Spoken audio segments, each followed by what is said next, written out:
All right, so are you ready to dive into some serious job search strategies with me today? Absolutely. Let's do it. Okay, perfect. Today we're going to be exploring Linda K. Raleigh's book, Getting Back to Work, Everything You Need to Know. Right. And specifically, we're going to be focusing on audio excerpts that focus on practical advice. Some of it might surprise you.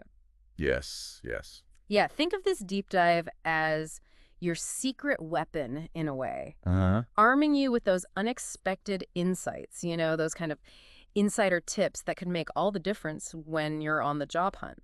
That's right. So one of the biggest surprises for me, and I think this is right off the bat in the book, is this whole concept of the hidden job market. Have Yeah. you heard of this before? Oh, yeah, absolutely. Okay, so you know what I'm talking about. Yeah. So Raleigh points out that something like 80% of jobs are never actually advertised. 80%. 80%, that just blows my I mind. know, it's crazy. It really makes you rethink, like, how we approach job searching. Like, we've all been kind of conditioned to think, go on the job boards, send out your resume. Right. But that's only a small part of the picture. Yeah, it's just the tip of the iceberg, really. Exactly. Exactly. So if most jobs aren't even advertised, then, like, where do we even begin to look? But this is where networking comes in. Okay, tell me more. It's all about personal connections. And Raleigh uses this great analogy of fishing in the ocean Ah, I like that. instead of just casting a line in a small pond, Right. You got to be out there in the vast network, making those connections. Yeah, cast a wider net. Exactly. Okay, so how do we actually, like, I love that analogy. Yeah. How do we effectively fish in this ocean of opportunities? Okay, so she gives some really actionable steps, which I think is great. Perfect. Yeah, let's get specific. Okay, so the first thing is you need a really, really strong 1-minute introduction, Okay. kind of like an elevator pitch Got it. that instantly highlights your transferable skills. Oh, okay. So, like, what would be an example of that? Sure, so let's say someone's transitioning from like management or sales. Okay. They could tailor their introduction Yeah. to highlight their leadership and communication skills, right? Yeah. Those are valuable in like any field. True. That's so true. It's about figuring out, what skills you have that can apply to a lot of different positions. Right. So it's about being prepared to kind of showcase your skills in a way that resonates with different industries. Right. Because you might not be staying in the same industry. Exactly. Exactly. That's great. What else? What else can we do to fish effectively? Well, okay, this might seem simple, Okay. but having professional business cards is surprisingly effective. Yeah, I guess I don't think about that too much these days. I know, right? Everyone's so digital. Yeah, but it's a great way to establish a professional identity. Right. Makes it easy for people to remember you. Yeah, that's true. You'd be surprised how often a simple card can lead to a conversation. And then potential opportunities. Yeah. And, you don't have to spend a fortune on them. Yeah, that's what I was thinking. Raleigh even mentions Vistaprint. Oh, yeah, Vistaprint. You get free cards. Oh, wow, free business cards. I know, right? I love it. Take advantage. It's amazing how those small things can make such a big difference. They really can. Now, while we're on the topic of resources, Uh-huh. don't underestimate the power of your local community. Yeah. I think that's so important. Your Chamber of Commerce, they probably have a list of major employers. That's a good idea. And libraries often have business directories, which can give you valuable insights into companies in your area. That's a great reminder to utilize those resources. Yeah, Be proactive, take advantage of what's available to us. exactly. So let's say we've made some connections, we're networking, Mhm. we've got a potential employer's attention. What's next? No resume. The dreaded resume. Yeah. But here's the thing. Employers spend a ridiculously short amount of time actually looking at them, Really? How short are we talking? like 2 to 6 seconds. 2 to 6 seconds. Yeah, That's barely enough time to blink. I know, right? So much pressure. Yeah, so you got to make every second count. Okay, so what's the secret? What's the key here? So Raleigh recommends what's called a combined functional resume. Oh, okay. It's different from a traditional chronological resume, okay? Okay. This one prioritizes your skills and your achievements right up front, I see. directly addressing the employer's needs. So instead of burying those qualifications in a timeline, Exactly. You're highlighting what makes you stand out right from the beginning. okay, that makes a lot of sense. Because you need something to, like, grab their attention immediately in a sea of resumes. You get stand out. Okay, so how do we make those qualifications really pop on paper, Well, Raleigh gives some good examples. Instead of just saying, like, managed a team. right? Which is kind of vague. Yeah, try something like, led a team of 10 to exceed sales targets by 15%. Oh, okay, I like that. It's about quantifying your accomplishments, showcasing the impact you made. I see. So it's not just what you did, but the results you achieved. Exactly. It paints a much clearer picture. Okay, that's a powerful tip. Now let's talk about cover letters. Oh, yes. The cover The letter. step that many people, I think, kind of dread. I know, but they can be really powerful when they're done well. Okay, so how can we make them less daunting and, like, more effective? All right, so first thing, maintain a professional tone.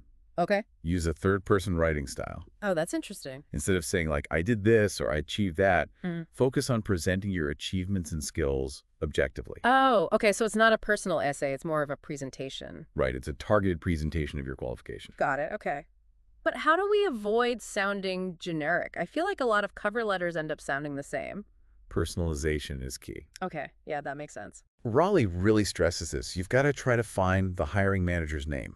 Oh, Address the letter directly to them. right. It shows you've done your research, Yeah. that you're genuinely interested in the company. Not just sending out, like, a mass email. Exactly. Right. Yeah. And she even gives, like, strategies for how to get around gatekeepers on the phone Oh, wow. to get that information. That's good to know. Yeah, and when you're writing the letter, avoid, like, vague statements or cliches. Oh, okay, like, I'm a hard worker, oh, or yeah. I'm a team player. Okay, yeah, those are pretty generic. Yeah, so instead, focus on specific, relevant skills Right.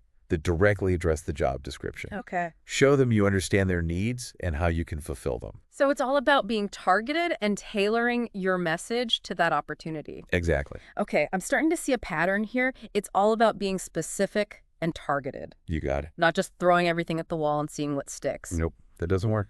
Okay, so are there any other, like, maybe unexpected or unconventional strategies that Raleigh offers? Because this is all great advice. Oh, yeah, she has some really interesting ones. Okay, I'm ready. Bring on the unexpected gems. Well, for starters, she suggests applying for jobs even when there's no open position posted. Wait, what? You heard me right. Apply even when they're not hiring. Sometimes presenting yourself as a potential solution can create an opportunity Oh, interesting. where there wasn't one before. Okay. If you have the skills they need, you might just create your own position. Wow. Okay, so you're saying, like, sometimes you have to create your own luck. Exactly. That's a bold move, but I kind of like it. It can pay off.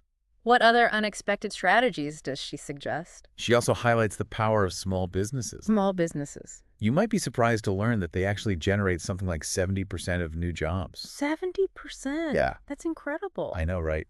I always think about, like, the big corporations. Yeah, it's a common misconception. But small businesses, that's amazing. Yeah, they're often more agile, they need more diverse skill sets. That makes sense. They can be a great target for job seekers. And maybe their hiring process is a little less rigid. Could be. Maybe you can get a position faster. Possibly. Okay, I like that. It opens up a whole new avenue for me to explore. There you go. Okay, any other tips? Oh, this one's interesting. Raleigh suggests considering applying during the holidays. During the holidays, isn't that when everyone's busy with, like, family and festivities? Yes, but that's exactly why it could be a strategic move. Really? A lot of people assume companies aren't hiring then, Oh, that's true. so competition tends to be lower. Oh, it's like a little window of opportunity. Yeah, exactly. When everyone else is distracted. Exactly. Smart thinking. Right. Yeah. And finally, she emphasizes the power of following up. Following up. Okay. After you submit your application, don't just wait for a response. Right. Reach out, reiterate your interest. Be proactive. Make sure you're on their radar. Okay, so it's about being persistent, but in a professional way. Exactly. Respectful way. Yeah. Not, like, annoying them. No, not annoying. Okay, that's great advice. So we've covered networking, resumes, cover letters, and even some, like, unconventional strategies. Yeah, we're just getting started. I feel like we're just scratching the surface of what Raleigh has to offer in this book. We are. It's packed with great information. It is.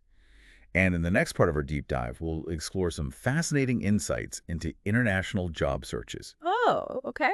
and the crucial role that psychology plays in navigating the entire job search process. That sounds interesting. It is. It is. So we'll be back soon with more from Linda K. Raleigh's Getting Back to Work. Absolutely. Stay tuned. All right. See you then. Okay, so we're back and ready to, like, dive even deeper into Linda K. Raleigh's Getting Back to Work. Yeah, there's so much good stuff in here. Right.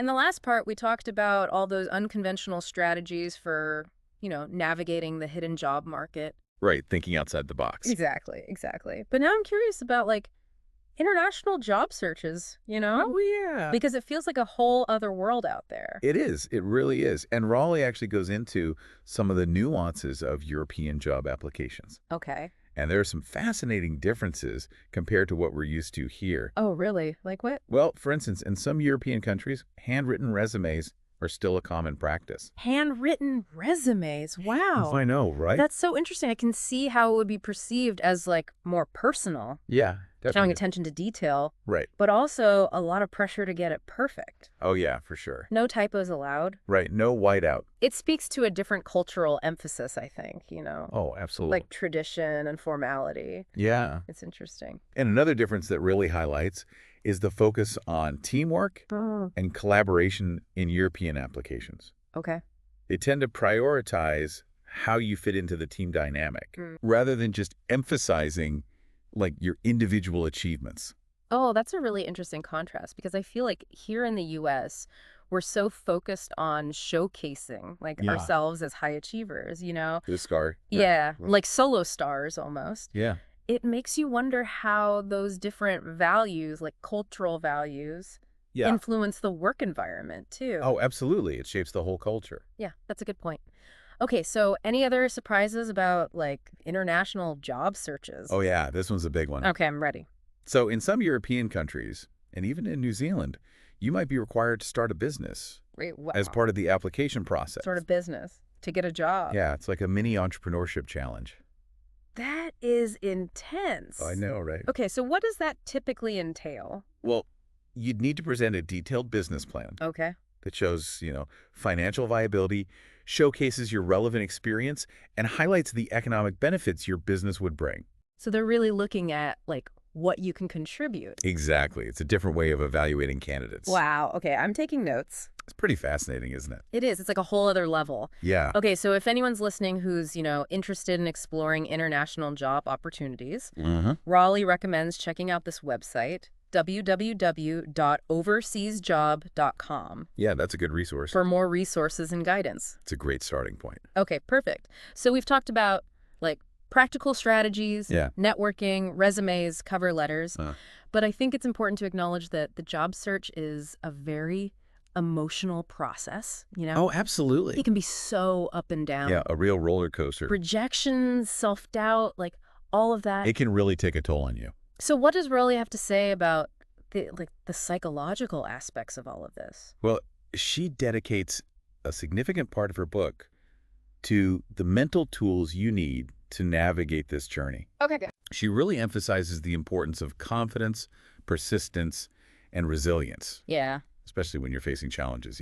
Right, because those are qualities like we all need to develop, I think. Oh, yeah, for sure. Not just in our job searches, but in life. And everything we do. Exactly, exactly. But it's easier said than done, though, right? Oh, yeah, it's hard. Especially when you're feeling discouraged, like how do you actually build that inner strength? Well, Raleigh suggests a few techniques, and one of them is reframing your perspective Oh, yeah. instead of dwelling on, your perceived weaknesses. Right, which is so easy to do. Oh, it's so easy. Yeah. But she says, focus on highlighting your strengths and your accomplishments.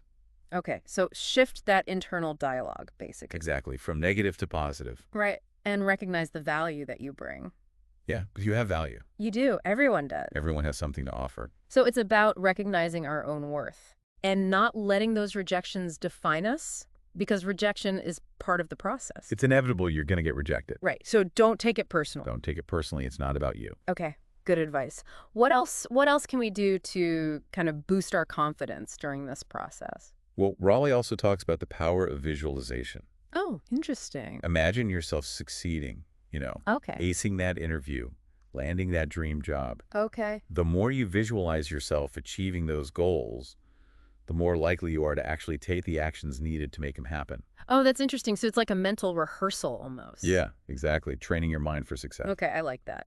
And it's important to remember that the job search is a journey, right? Oh, it's a marathon, not a sprint. Exactly, exactly. There are going to be ups and downs, moments of doubt, maybe some rejections along the way, Definitely. but it's about staying focused on those goals. Keep learning, Uh-huh. never give up. Never give up. You'll get there. So how do we stay motivated, How do we maintain that positive mindset throughout the journey? Well, one thing that Raleigh emphasizes is that you're not alone in this. Oh, that's so important. There are resources out there, communities, people who can support you every step of the way. Yeah, it's easy to feel isolated when you're job searching. Oh, absolutely. Like you're the only one going through it. Right, but you're not. Yeah, so don't be afraid to reach out to your network, Yeah, talk to people. connect with mentors, or even join online communities. There are tons of online groups for job seekers. That's true. I didn't even think about that. Yeah, and sharing your experiences and learning from others can be so empowering. Oh, absolutely. It's like you realize Yeah, that everyone's kind of in the same boat. exactly. You're not alone. Okay, that's really encouraging. Yeah. Now let's talk about networking for a minute because Uh, I know a lot of people find that really daunting. oh, yeah, it can be The scary. idea of reaching out to strangers. Putting yourself out there. Yeah, asking for help, it can be intimidating. It's vulnerable. It is, it is. So what does Raleigh say about that? Well, she acknowledges that fear, Okay. but she emphasizes that networking is really about building relationships, Okay. not just asking for favors. Oh, I like that. It's about connecting with people who share your interests, Right. learning from their experiences, Yeah. and offer your own insights and support in return. So it's a mutually beneficial exchange. Exactly. Okay, I can get on board with that. It's not just about taking, it's about giving, too. Right, because I think sometimes people feel uncomfortable with the idea of networking because they think it's pushy or self-serving. Yeah, I know what you mean. But if you approach it as a genuine connection, Yeah. it feels less icky. Exactly. It's about building real relationships. Okay, so how do we make networking feel less daunting? Well, Raleigh gives some great tips. Start by leveraging your existing network. Okay, so friends, family. Yeah, friends, family, former colleagues. You never know who might have a lead or a helpful connection. Right, so just start by tapping into those existing relationships. Exactly, and see where they lead. What about expanding your network beyond your immediate circle? Well, attending industry events is great. Okay. Conferences, workshops. Right. That's a fantastic way to meet people in your field Yeah, that makes sense. and learn about new trends. So it's about putting yourself out there. Yeah, and creating those opportunities for chance encounters. Right, because you never know who you're going to meet. Exactly. What about informational interviews? I've heard of those, but I'm not really sure what they entail. So basically, it's a meeting with someone in your field Okay. or at a company you're interested in, but not to apply for a specific job. Okay. It's to learn more about their work, the industry, the company culture. Oh, okay. So it's like a fact-finding mission. Exactly. That sounds a lot less intimidating than a job interview. It is, and it's a great way to expand your network. Okay, I like that. Oh. Gain valuable knowledge, and you never know, it could even lead to some hidden opportunities. Yeah, you never know what doors might open Exactly. just by having a conversation and expressing your interest. That's all it takes sometimes. Okay, so as we're, building these relationships, navigating the job search, Yeah. what about preparation? Because I feel like that's a huge part of this.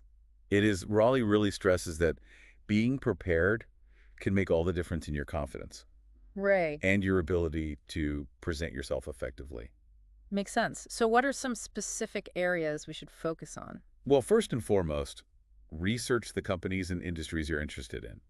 Okay, yeah. Understand their values, their mission, their target market. Go beyond the surface level. Exactly. The more you know, the better you can tailor your application and present yourself as a perfect fit. So it's about showing them that you've done your homework, Yeah, and that you're genuinely interested. not just sending out a generic application. Right, and practice your elevator pitch. Yeah. That concise 1-minute introduction we talked about earlier. Right. So I have that ready to go. Yeah, you should be able to articulate your skills, experience, and career goals clearly and concisely. Okay, so it's like having a little mental script. Yeah, a little cheat sheet in your head. So you can seize those networking opportunities. Exactly. Make a great impression. What about interview questions? Because those can be so nerve-wracking. Oh, they are. But practice your responses to common interview questions. Okay. Think about your greatest strengths, your weaknesses, your proudest accomplishments, Right. how you handle challenging situations. Okay. Practice your responses out loud until you feel comfortable.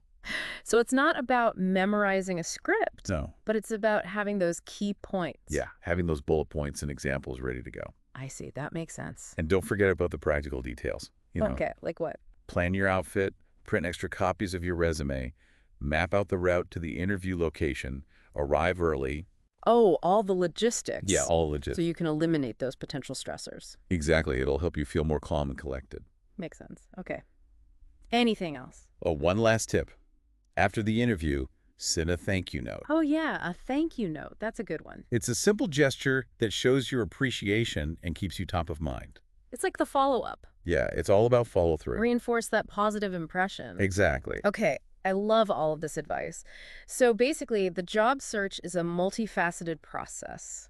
It is It requires strategy persistence. and a healthy dose of self-belief. Absolutely. It's not just about finding a job, it's about building a career that you actually enjoy. That's right. It's about finding work that aligns with your passions and your values. That's a great perspective. It's about investing in yourself and finding a path that brings you fulfillment, And with the right strategies a positive mindset. and a commitment to lifelong learning. You can achieve those goals and find that fulfilling work. Okay, I love that. So we've talked about so many different aspects of the job search, from the practical to the psychological. Well, it's all connected. It really is. You can't have one without the other. That's true. That's true.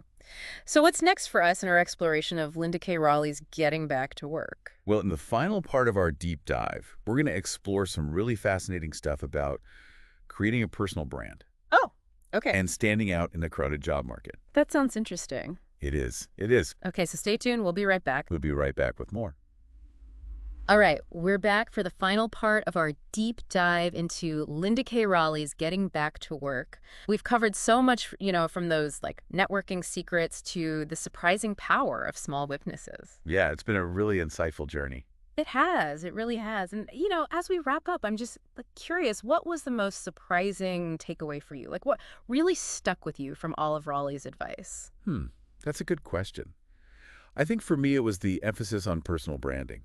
Personal branding. Okay. Yeah, like Rolie talks about creating a professional portfolio, especially for recent grads, almost like a branding book.